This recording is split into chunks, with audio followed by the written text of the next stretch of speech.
ابوذر صاحب of course آج کل آپ کے ساتھ ساری ڈسکشن جہاں بھی ہوتی ہوگی مذاکرات اورینٹیڈ ہی ہوتی ہوگی. میں تھوڑا سا wider view of the things لے رہی ہوں بیکاز یہ بات درست ہے کہ پاکستان کی سب سے پاپولر جماعت ہے پی ٹی آئی، اور بیکاز یہ بات درست ہے کہ بانی پی ٹی آئی شاید اس وقت سب سے بڑے لیڈر بھی ہیں پاکستان میں سیاسی. تو اگر ایک گرینڈ چیزوں کا ویو لیا جائے جس میں ہماری جو ایک ہولسٹک اپروچ ٹو ورڈز کے اس ملک نے جانا کس طرف ہے، ہم نے مستقل وٹنس کیا ہے گورنمنٹس گرائی جاتی ہیں، کوئی ٹینیور نہیں پورا کر پاتا، اور پھر ہر ایک کے پاس یہ بہانہ لیٹ سے رہ جاتا ہے کہ جی ہمیں تو پورا ٹائم ہی نہیں دیا گیا اس لیے یہ ہو گیا، ہم تو پتہ نہیں کیا کیا کرنے والے تھے ملک کے لیے. یہ ایک کنٹینیوس سائیکل ہے جس میں ہم پھنسے ہوئے ہیں. ابھی جو مذاکرات ہو رہے ہیں یہ کتنے اسپیسیفک ہیں اور کتنے گرینڈ ہیں کہ اس میں کتنا یہ سوچا جا رہا ہے کہ ملک کے لیے کیا بہتر ہے؟ آپ کیسے دیکھ رہے ہیں اس کو؟ دیکھیں زنیرہ، آپ کا سوال بالکل اپروپریٹ اور پرٹیننٹ بھی ہے. اس میں دیکھیں ہمیں ایک تو یہ جو آپ کا سوال ہے plus it's a very wide and exhaustive question. دیکھیں اس میں سنس پاکستان اسٹیبلشمنٹ 1947 سے ظاہری بات ہے اس ملک میں پہلے تو کانسٹیٹیوشنل کرائسس رہا، پھر بنگلہ دیش کا ایشو آیا، سارا کچھ آیا، لیکن ایک چیز جو ہے وہ کانسٹنٹ ہے. وہ یہ چیز کانسٹنٹ ہے کہ جو اس ملک کے اندر رول آف لا ہے وہ ایک پائپ ڈریم ہی رہا ہے. اور اس کی بیسک وجہ یہ ہے کہ جو پاکستان کا جو کانسٹیٹیوشن ہے ہم نے اس کو کبھی ایز اے ڈاکومنٹ ویسے نہیں لیا جس طرح جو ماڈرن ڈیموکریسیز ہیں، جو ڈیولپڈ ڈیموکریسیز ہیں اس میں جس طرح اس کو لیا جاتا ہے. ہمارے یہاں کانسٹیٹیوشن کو as a piece of paper بھی ٹریٹ کیا گیا کہ بس ایک پیس آف پیپر ہے، ٹھیک ہے، وائلیٹ ہوتا ہے، سسپینڈ ہوتا ہے، اس کی کوئی ریپرکشنز نہیں ہوں گی. تھوڑی سی مشرف صاحب نے فیس کی اپنے ٹائم پہ اس کا جو ہائی ٹریزن ٹرائل ہوا.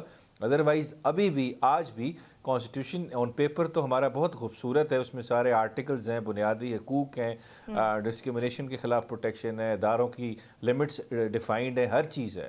لیکن اس پہ جو اس کی پریکٹیکل مینیفیسٹیشن ہے وہ ابھی بھی بہت زیرو ہے یا منیمم، بلکہ بہتر ورڈ ہے منیمل، اس کی مینیفیسٹیشن یا ایگزیکیوشن یا امپلیمنٹیشن ہے. ابھی بھی جو ہم کرائسس فیس کر رہے ہیں اس وقت، اس میں جو سب سے بڑا ہمارا ایشو ہے جو اس سارے پرابلم کو جنم دے رہا ہے وہ یہ ہے کہ دیکھیں 8 فروری کو اس ملک میں چلیں سارے جو پیچھے ایک سال ہوا ووٹ آف نو کانفیڈنس کے بعد، خان صاحب کو جیل ہوئی، سارا کچھ ہوا.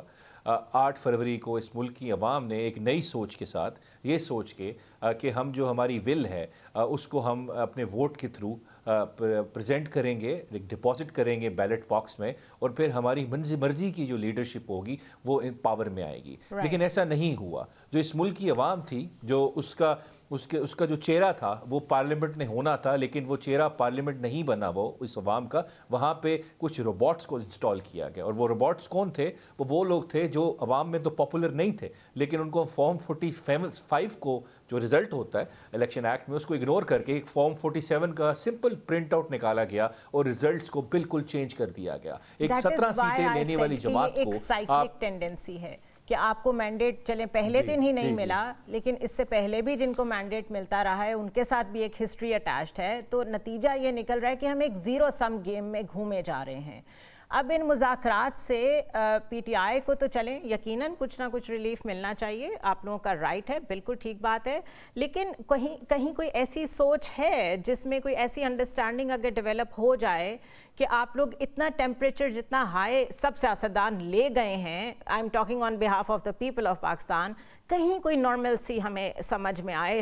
آلدو میرے سامنے شوکت یوسفزئی کی سٹیٹمنٹ ہے کہ جو تیسرا دور ہے مذاکرات کا وہ پروبیبلی آخری ہوگا، لیکن کیا کوئی پولیٹیکل ریکنسیلیشن پاسبل ہے؟ دیکھیں زنیرہ، جو میں آگے آ رہا تھا نا، میں اسی سوال کا بھی جواب ہی ساتھ ہی دے رہا تھا آپ کے. دیکھیں جو آپ بات کر رہی ہیں نا، ٹیمپریچر اوپر چلا گیا ہے، ٹیمپریچر نیچے چلا جائے گا، یہ ساری چیزوں کا جو سلوشن ہے نا، میں پھر وہی بات کروں گا. I am a lawyer, I have been trained this way, میں نے پولیٹیکل سائنس بھی پڑھی ہے بہت ڈیٹیل میں. دیکھیں اس کا سلوشن ایک ہی ہے. unless and until we people start respecting the constitution of Pakistan, اس ملک کے مسائل حل نہیں ہونے. اب وہ کیسے حل ہوں گے؟ Now why I'm talking about the constitution.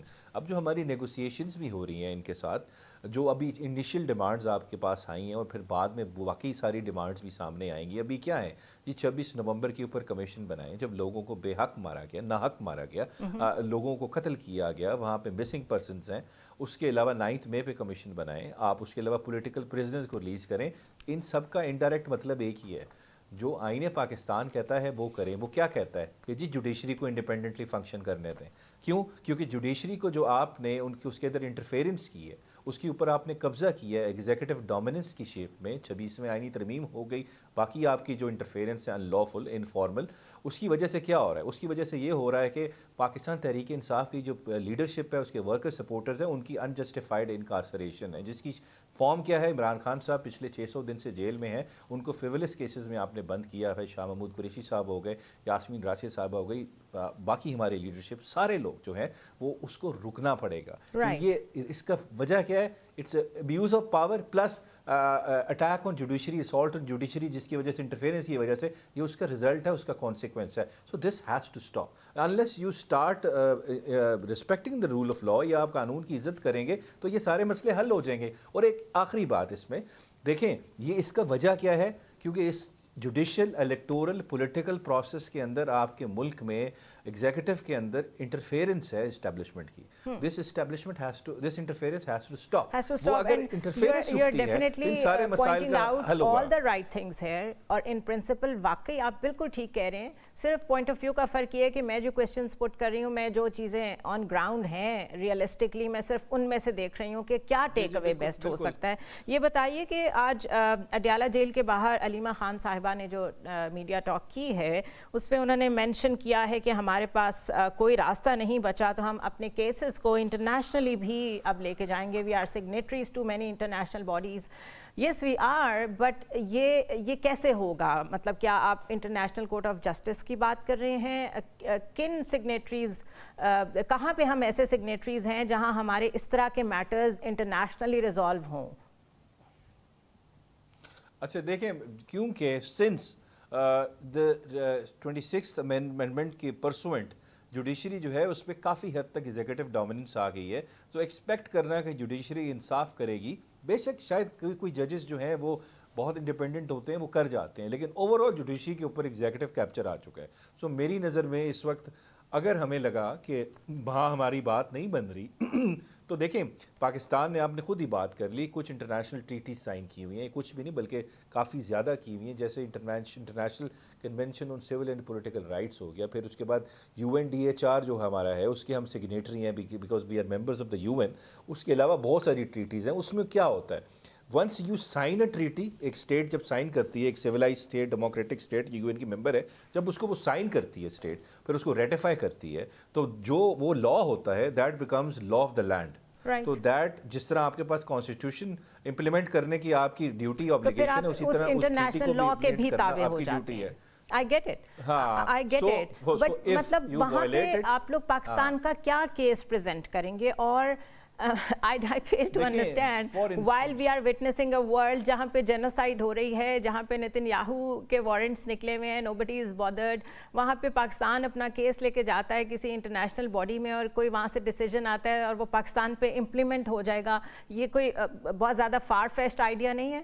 دیکھیں میں اس چیز کا تو ہمیں پتہ ہی نہیں ہے نا. خان صاحب یہی بات کرتے ہیں, ریزلٹس کی پرواہ نہیں کرنے, all you have to do is you have to try. تو کوشش تو آپ نے کرنی ہے. اور جہاں تک بات ہے, دیکھیں ایسی بات نہیں ہے. جب انٹرنیشنل ورلڈ میں جب آپ کوئی ہیومن رائٹس کی وائلیشنز کرتے ہیں, جب وہاں بات ہوتی ہے, ظاہری بات ہے اسٹیٹ پہ سوال اٹھتے ہیں, تو اسٹیٹ پریشان اس میں ہوتی ہے, اور جواب دہ بھی ہوتی ہے حکومت جو ہوتی ہے. اب جیسے آپ نے دیکھا ابھی آرٹیکل 14 تھا ICCPR کا, جو میں جس کا ذکر کیا, وہ کہتا ہے کہ ہر شہری کا حق ہے right to fair trial and public trial. یہ کہتا ہے, یہ انہوں نے سائن کیا ہوا, ریٹیفائی کیا ہوا 2010 میں, اور یہ لنکڈ ہے GSP پلس اسٹیٹس کے ساتھ آپ کے, ون آف دا 27 کنونشنز جن کو آپ نے ریسپیکٹ کرنا ہے. سو انہوں نے جب ملٹری کورٹس میں ٹرائل کیا ایک سیکرٹ مینر میں, ان کیمرہ میں, جو پبلک نہیں تھا, چارج شیٹ کچھ بھی نہیں ہے, ٹھیک ہے, وہ ایک ٹرائل کے نام پہ دھبا تھا. پھر اس میں جب لوگوں کو سزائیں دیں تو پھر وہاں سے اسٹیٹمنٹ آ گئی, and that really disturb them, کیونکہ یہ انٹرنیشنل لا کی وائلیشن میں دے ور کیپچرڈ. اور اس کے بعد یہ آپ نے دیکھا سارا ایک پروپیگنڈا چلنے لگ گیا, بتانے لگے جی بڑا فیئر تھا, ٹرائل تھا, سارا کچھ, اٹ واز ناٹ. سو اس کے بعد آپ نے دیکھا سپریم کورٹ بھی اب ہمارا وہ کیس سن رہا ہے. So basically pressure build کر کے this is the idea کہ pressure build کیا جائے جتنا possibly ہو سکتا ہے تاکہ وہ سارے پوائنٹس جن پہ آپ سمجھتے ہیں آپ لوگوں کی وائلیشن ہو رہی ہے ہیومن رائٹس کی ان کو ایڈریس کرنے کے لیے یہ گورنمنٹ مجبور ہو جائے. This is what you are saying. دیکھیں ہمارا رائٹ ہے under the international law the state is bound. It is a right of the citizens of Pakistan to be treated in accordance with the law of the land and also the international treaties which have been signed by the government of Pakistan. And because after signing the law of international law treaty, it becomes law of the land of that country. So these are the actually this is actually law of the land of Pakistan. جو ہم کہہ رہے ہیں کہ اگر violation ہے تو جو فورم ہوگا وہاں پہ جائیں گے. وہ بہت سارے فورمز ہیں آپ کے پاس, ہم جائیں گے. لیکن ابھی ہم دیکھ رہے ہیں, ہمیں امید ہے جوڈیشری سے ہمیں ادھر لوکل انصاف مل جائے تاکہ ہمیں باہر نہیں جانا پڑے. لیکن آپشنز ہم ایکسرسائز ضرور کریں گے. جہاں جہاں ہمیں فورم ملے گا لا کے تحت, قانون کے تحت, ہم وہاں پہ جائیں گے. تھینک یو سو مچ ابو ذر سلمان نیازی صاحب.